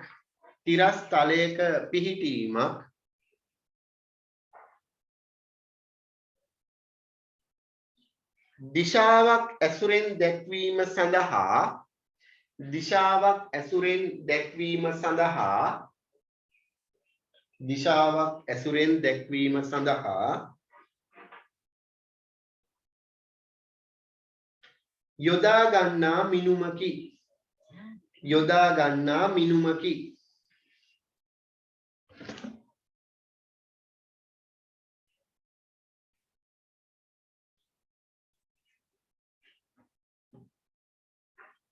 මෙහිදී පහත කරුණු වැදගත් වේ.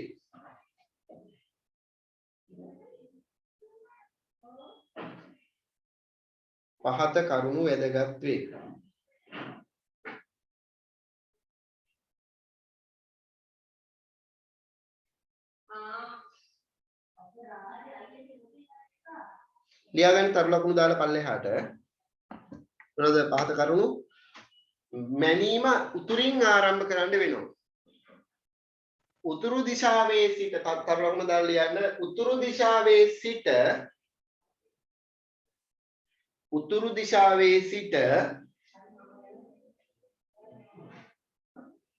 මැනීම ආරම්භ කළ යුතුය.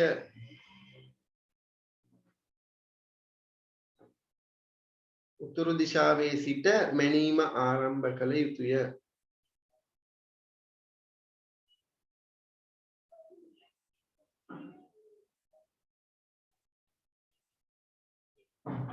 මැනීම ආරම්භ කළ යුතුය. ඊළඟ එක ඊළඟ තරු ලකුණ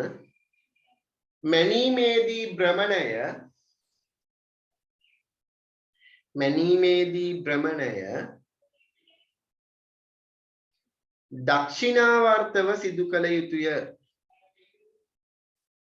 දක්ෂිනාවර්තව සිදු කළ යුතුය.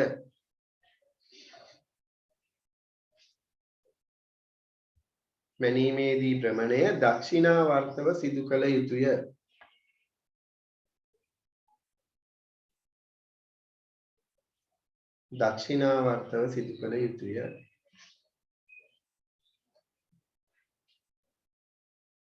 ඊළඟ තරු ලකුණ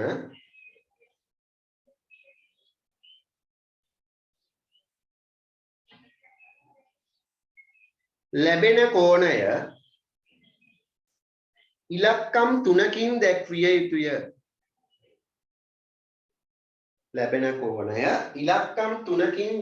යුතුය.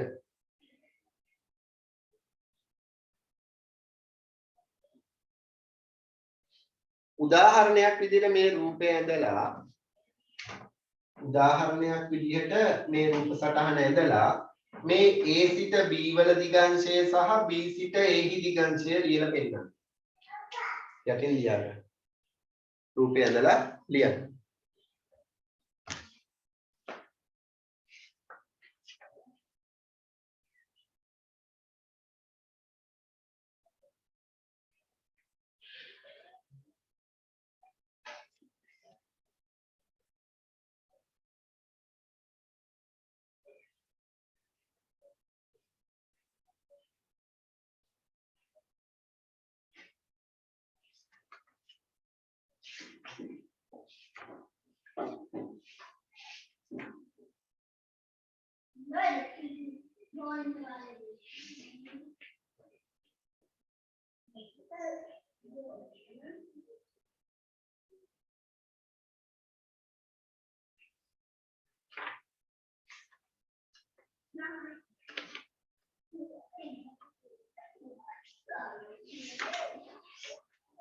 හරිද?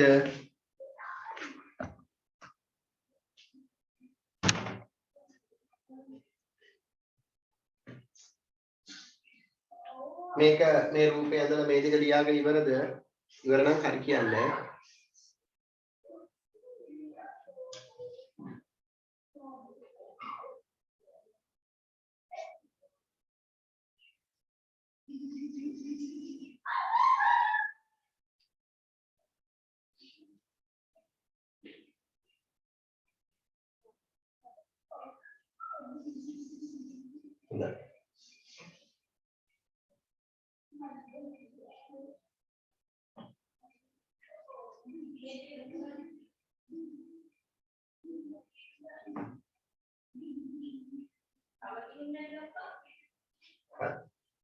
ලියා ගන්න තරුණ ලකුණක් දාලා මෙහි පහත දැක්වෙන්නේ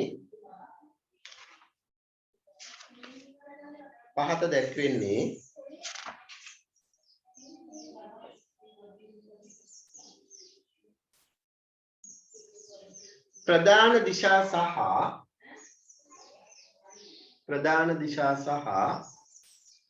අනුදිශාවන්ට අදාළ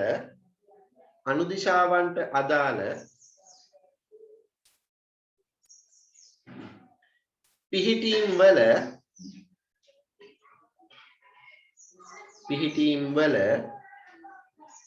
දිගංශයන් වේ.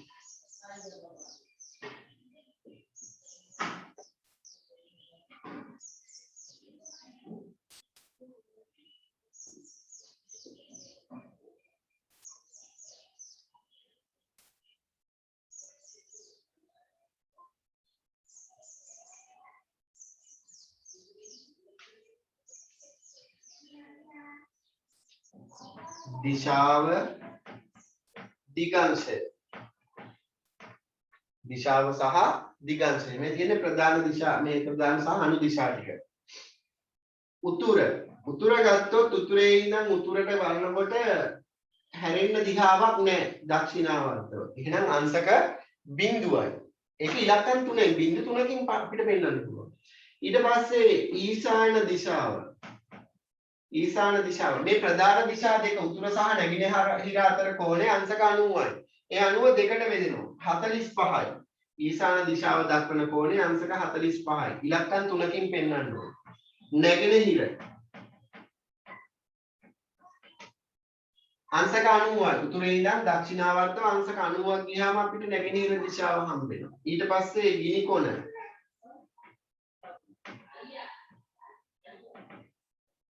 මේ නැගෙනහිරට අංශක 90යි ගිනි කොන තියෙන්නේ තවත් අංශක 45ක් දක්ෂිනාවර්ත විහාරය. එහෙනම් 90ට 45ක් එකතු වුණාම 135. ඔය විදිහට ප්‍රධාන දිශා සහ අනු දිශාවන් සියල්ලටම අදාළව ඔයාලා ලියලා පෙන්නන්න මෙතන. දකුණ නිරිත බස්නාහිර වයඹ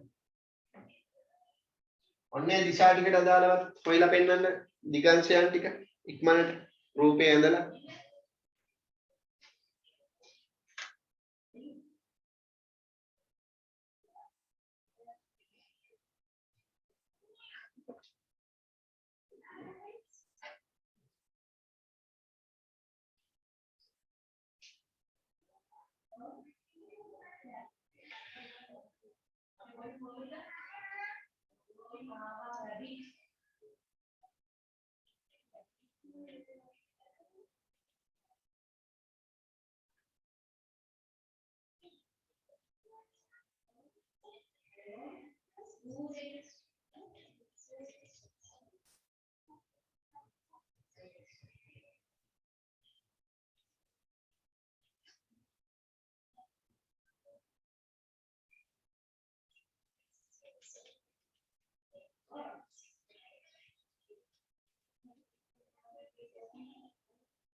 හරිද?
ඉවරද බුද්ධික ඉවරද?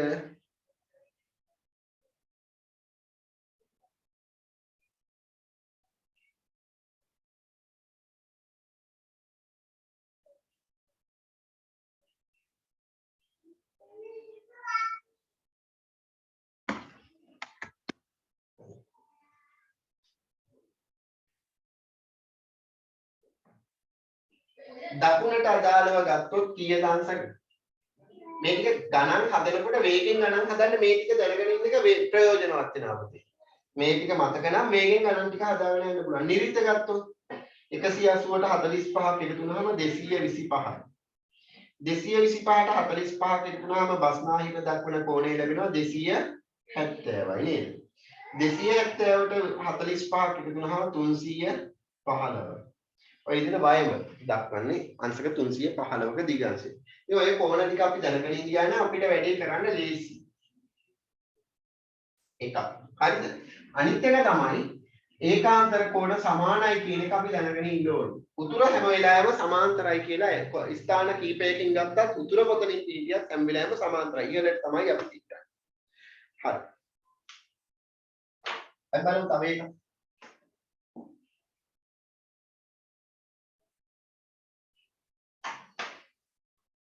මෙන්න A මෙන්න B. මට මේමයි දෙන්නේ. රූපේ මෙච්චරයි දෙන්නේ තෝරන්න. මෙන්න උතුර මෙන්න කෝණය 120යි. හරි? අංශක 120යි. මට කියනවා A සිට B හි දිගාංශය අංශක 120යි කියලා දන්නවනේ. ඒ වලින් නම් B හි දිගාංශය B සිට A හි දිගාංශය අපෙන් අහනවා. B සිට A හි දිගාංශය අපෙන් අහනවා. ඒතකොට ඒක හොයන්න පුළුවන්. හරි? ලියා ගන්න මේ ප්‍රශ්නය. පහත දී ඇති රූප සටහනේ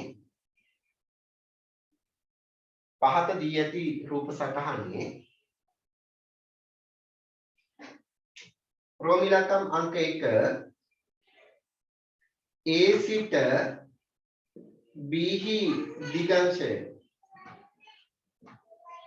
සොයන්න. දෙක B සිට A හි දිගාංශය සොයන්න. B සිට A හි දිගාංශය සොයන්න. B වල ඉඳන් A වල පිහිටීමත් හොයන්න ඕනේ.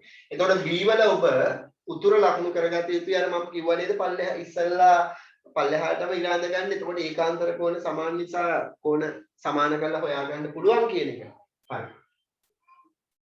ඉක්මනට හොයලා දෙන්න බලන්න.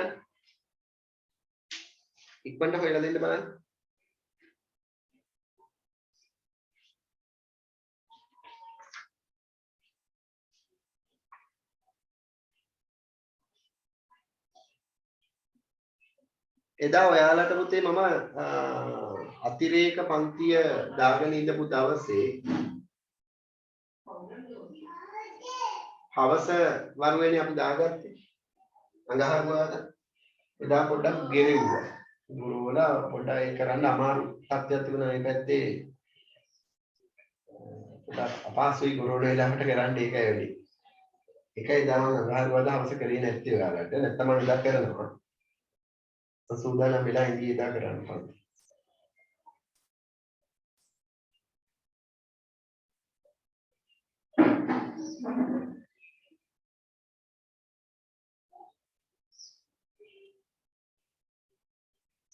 ඉවරද? උත්තර දෙක ගත්තා ඉන්නවනම් මැසේජ් එකක් දාන්න බලන්න උත්තර දෙක. කෝණ දෙකේ විශාලත්වයන් දෙක දාන්න.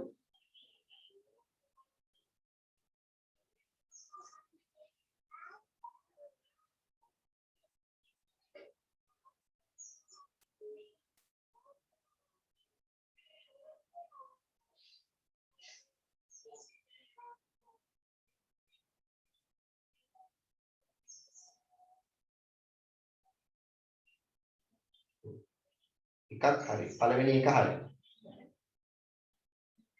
උත්තර දෙකම එකපාර දාන්න. දෙවැනි එක නම් වැරදි පුතේ. නිමාගේ දෙවැනි එක වැරදි. කෝණේ අනිය වැරදි. 90 පළවෙනි එක හරි.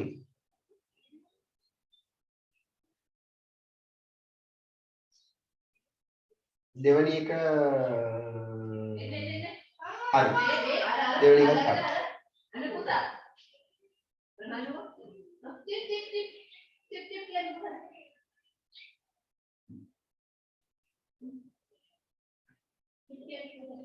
හරි. අපි බලමුද මේක? මේ බලන්න.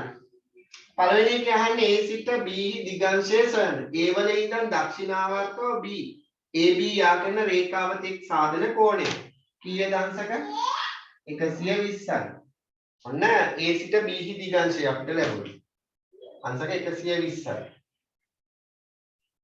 ඊට පස්සේ අපිට කියනවා B සිට A දිගංශය කියලා. B වල ඉඳන් A වල දිගංශය වෙනකොට B වල උතුර ලකුණු කරගන්න වෙනවා. දක්ෂිනාවර්තව මෙන්න මේ කෝණය අපිට හොයන්න වෙනවා BA රේඛාව දක්වා. එතකොට මේකේ මම කිව්ව පල්ලෙහාට රේඛාව දික් කරගත්තොත් වැඩේ ලේසි. මොකද උතුරේ ඉඳන් දකුණත් එක්ක සාධන කෝණය අංශක 180යි. මෙතන කෝණයට මෙහා ඒකාන්තර කෝණ සමානයි. මේ දෙන්න එකතුව ගන්නත් පුළුවන්. නැත්නම් අපිට ගන්න පුළුවන් තවත් ආකාරයක් තියෙනවා. මෙහා 120යි නම් මේ කෝණයත් ගත්තොත් මේ දෙන්න සමාන්තර නිසා මිත්‍ර කෝණ. එකතු අංශක 180ක් විය යුතුයි. එහෙනම් මෙහා 120යි නම් මෙහා 60ක් වුණොත් තමයි 180 වෙන්නේ. එහෙමනම් අපිට මේ දෙන්න එකතු කරලා ගන්නත් පුළුවන්. 120 එකතු කිරීම 180. කීයද උත්තරේ එන්නේ? 0යි 8යි 2යි 10න් ඉන්නේ එකක් ඉතරි 3. අංශක 300යි කියලා ගන්න පුළුවන්. නැත්නම් අපි දන්නවා ලක්ෂයක් වටේ කෝණවල එකතු අංශක 360යි.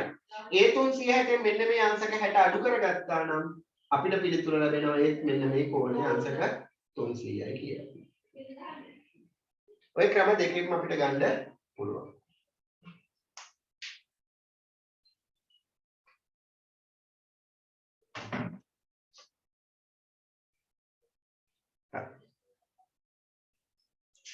දැන් දුරත් ඇසුරෙන් අපිට මේක කෝණ දිගංශය දක්වන්න පුළුවන්. පිහිටීම් වල දිගංශය දුර ඇසුරෙන් දක්වන්නත් පුළුවන්. කෝණය සහ දුර කියන දෙකම භාවිතා කරමු. මේ බලන්න.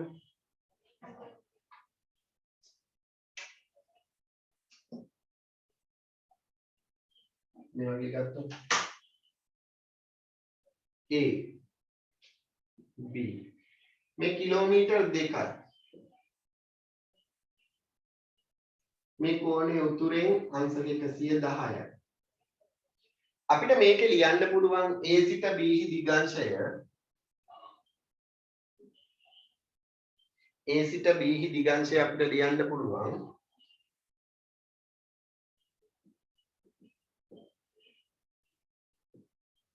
අංශක 110ක් හා කිලෝමීටර් 2ක් දුරින් තමයි පිහිටලා තියෙන්නේ. B A සිට B පිහිටීම අංශක 110ක දිගංශයකින් සහ පිහිටීම කියලා කියනවා. පිහිටීම අංශක 110ක දිගංශයකින් හා කිලෝමීටර් 2ක දුරකින් දුරින් තමයි පිහිටලා තියෙන්නේ. ඒ වගේම B වල ඉඳන් A වල පිහිටීම අපි ලිව්වොත් B සිට A හි පිහිටීම අපි ලිව්වොත් දිගංශයේ ඉස්සෙල්ලා ගන්න වෙන උතුර මෙයා 110යි නම් මෙයා 70ක් 360න් 70ක් අඩු කරලා ගන්න පුළුවන්. ඒක ලේසි කියලා මම හිතනවා දැන්.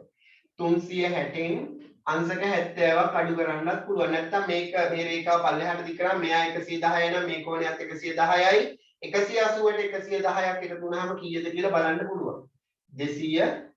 බලන්න 360න් 200 අංශක 70 අඩු වුණා 290.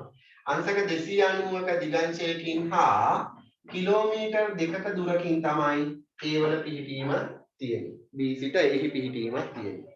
ලියා ගන්න තරු ලකුණක් දාලා ස්ථානයක සිට තවත් ස්ථානයක පිහිටීම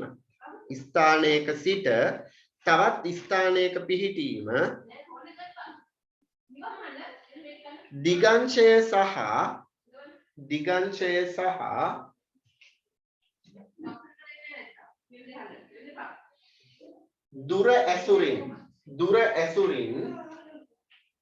දුර ඇසුරින්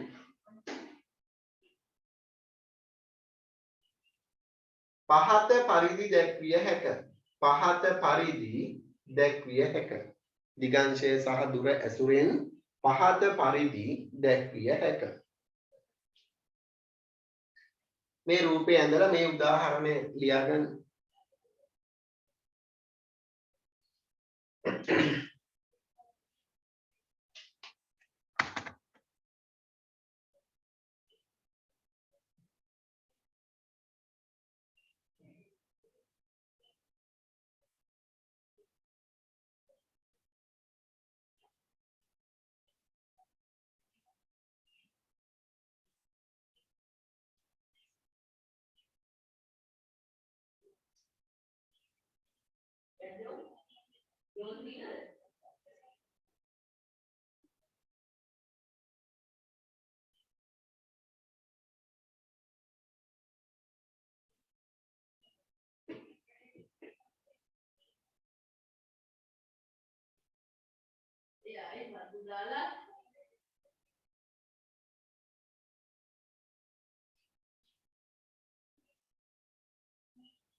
හරිද?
හරිද?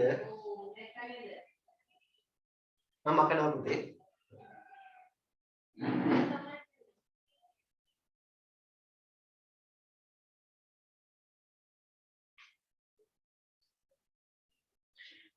ලියාගන්න මේ ප්‍රශ්නය. දිගංශ ඇසුරෙන්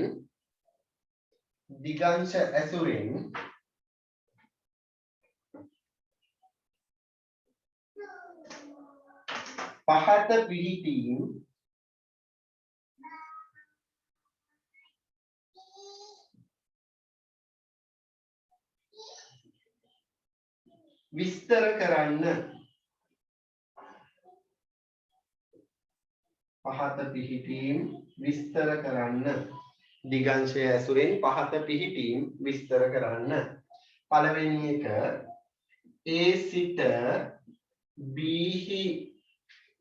A සිට B හි පිහිටීම. දිගංශය ඇසුරෙන් විස්තර කරන්න. දෙක B සිට A හි පිහිටීම. ඉක්මනට කරන්න.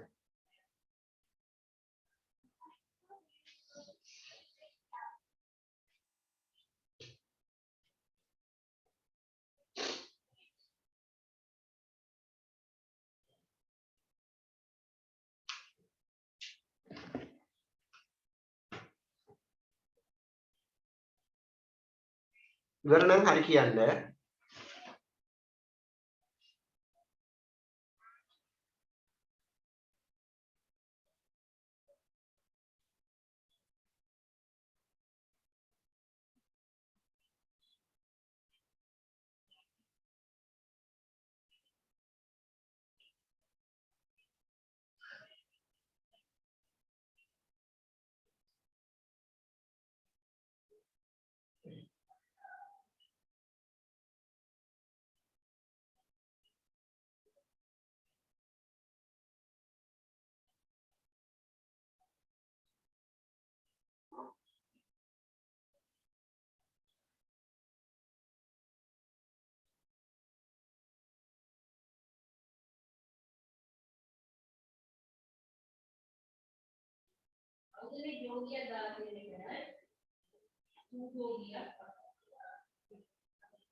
ඉවරද?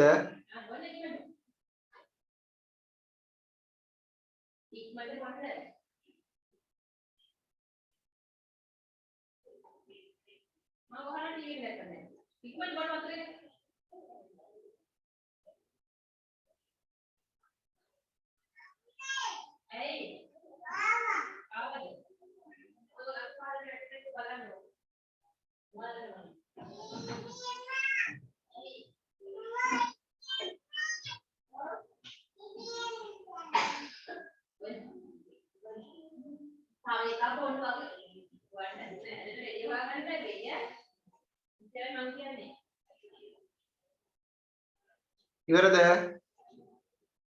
90 ඉවරද?